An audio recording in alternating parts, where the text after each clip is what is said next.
Assalamualaikum grade 4. It's me Farzana Sajjad, your English teacher with a new lesson. Did you read the story of year number 1? Today we are having a question answer session about the story. We are going to do question number 1 to 4. Let's get started. Look at the first question.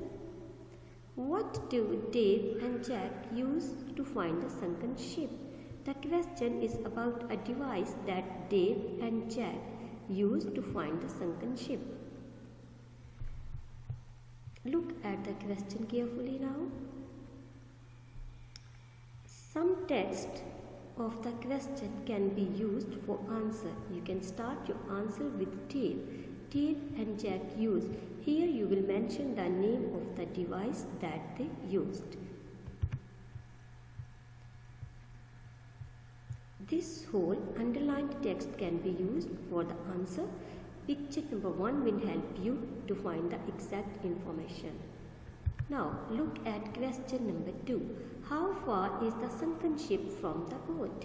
The question is about the distance that Jack completed from the top of the sea till the bottom.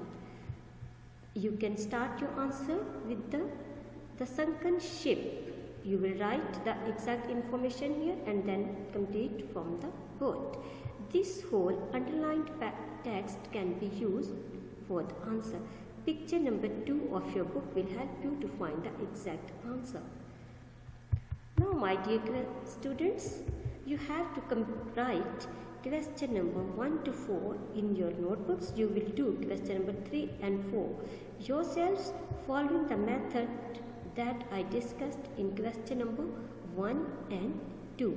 You will write down neatly in your notebooks, take a picture and send me on my email address or through WhatsApp. Thank you. See you in the next lecture. Allah Hafiz.